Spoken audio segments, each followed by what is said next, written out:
Beberapa video menakjubkan seperti ini mungkin pernah kalian lihat. Yap, mereka adalah anak-anak kecil di Jepang yang membungkuk ke arah pengendara. Mereka memberi hormat dan terima kasih karena telah diberi jalan untuk menyeberang. Tindakan yang mengagumkan, bukan? Sementara di belahan dunia lain, hal seperti ini adalah tindakan aneh dan lucu. Meski dalam kondisi sibuk dan harus segera ke tujuan, mereka tetap tidak lupa untuk membungkuk.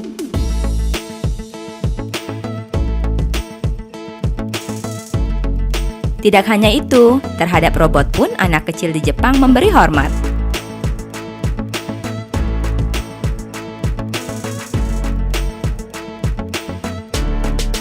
Nah, kenapa mereka bisa seperti itu? Sekeping nyaring mendapat jawaban dari berbagai sumber. Ketika di belahan dunia lain, anak-anak diajarkan dan fokus pada pelajaran akademik, sementara di Jepang sebaliknya. Keluarga dan sekolah dasar lebih fokus memberi pelajaran tata krama, nilai-nilai kebaikan, dan kedisiplinan. Dari sinilah pembangunan karakter itu dimulai. Mereka juga diajarkan untuk mandiri. Orang tua tidak pernah mengantar anak-anaknya ke sekolah. Berapapun umur mereka, mereka harus ke sekolah sendiri atau dengan teman-temannya. Anak-anak ini pergi ke sekolah dengan jalan kaki, naik sepeda, atau kendaraan umum seperti bus dan kereta. Mereka dilarang ke sekolah mengendarai mobil atau motor. Ini tentu saja melatih etos kerja keras dan sifat berhemat. Jam sekolah di Jepang dimulai pukul 8 pagi hingga 3 sore. Jika masuk sekolah lewat dari pukul 8, murid diminta berjanji untuk tidak mengulanginya kembali. Namun, janji tersebut akan berubah menjadi tindakan skorsing ketika mereka melakukan hal yang sama di kemudian hari. Skorsing ini berguna untuk memberi ganjaran supaya murid segan untuk mengulangi kesalahannya. Kita tidak akan menemukan murid yang pamer tas atau sepatu. Semuanya dapat barang yang sama, tas, sepatu, dan seragam disediakan oleh sekolah. Murid wajib mengenakannya tanpa harus membeli sendiri. Anak-anak ini tidak perlu keluar masuk kantin sekolah karena mereka mendapatkan makan siang yang telah disediakan. Kegiatan makan siang ini sangat menarik dan mengagumkan. Dari rumah, mereka wajib membawa taplak meja kecil untuk alas nampan, sumpit, sikat gigi dan gelasnya, serta sapu tangan untuk membersihkan mulut. Ketika jam makan siang tiba, ruangan kelas diubah menjadi ruang makan. Murid-murid ini dibagi ke dalam beberapa grup. Ada yang bertugas mengatur dan menyiapkan meja makan, sementara grup lain mengambil makanan ke dapur sekolah.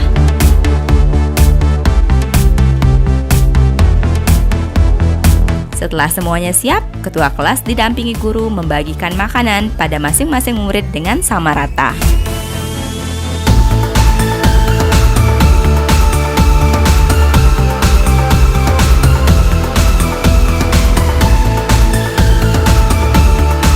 Selesai makan, mereka bersama-sama menggosok gigi di tempat duduk masing-masing dengan peralatan yang dibawa.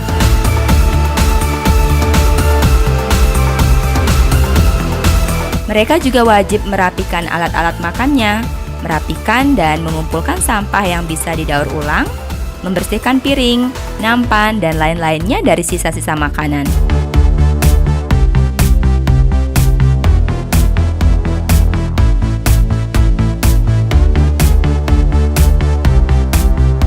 Sebelum akhirnya mereka membawanya ke tempat cuci piring.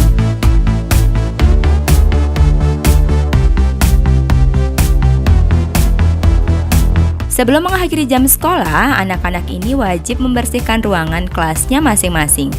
Beberapa di antaranya juga membersihkan sudut-sudut sekolah yang lain.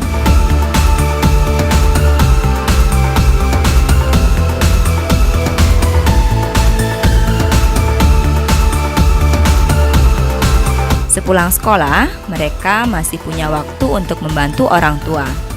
Ini contohnya.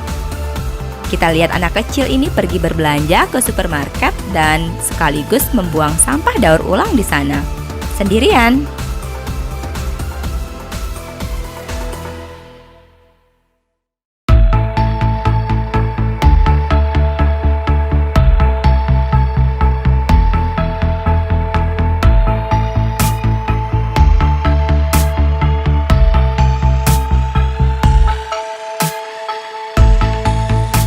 Mengagumkan melihat anak-anak kecil ini memiliki karakter hebat seperti ini. Ini adalah buah dari budaya dan tradisi yang kuat, yang telah dipraktekkan selama lebih dari 60 tahun. Hasilnya adalah masyarakat Jepang yang hidup tertib, sopan, dan disiplin.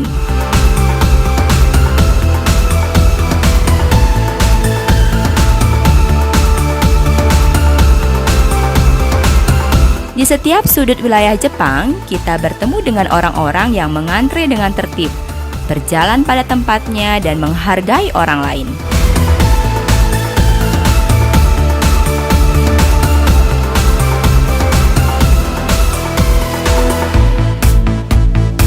Kita lihat antrean di depan gerbong kereta ini.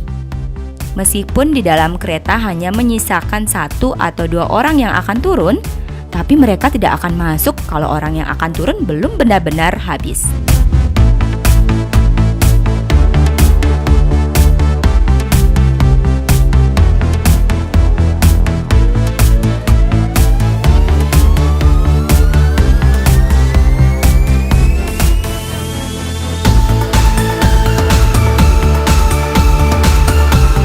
Di eskalator ini kita lihat penuh sesak, tapi tidak ada satupun yang menyerobot jalur. Benar-benar mengagumkan, bukan? Ini adalah hasil dari pendidikan karakter usia dini di Jepang. Jepang yang memiliki penduduk 126 juta jiwa adalah salah satu negara yang sangat disiplin, tertib, dan bersih.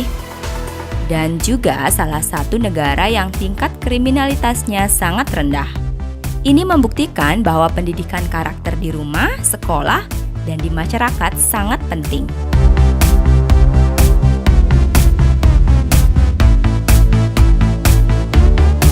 Jika kalian setuju dengan pendapat ini, silahkan share sebanyak-banyaknya. Pencet tombol like dan subscribe jika berkenan. Berikan saran atau kritik di kolom komentar ya. Sekeping Nyaring akan kembali dengan informasi yang sama menariknya. Terima kasih, bye!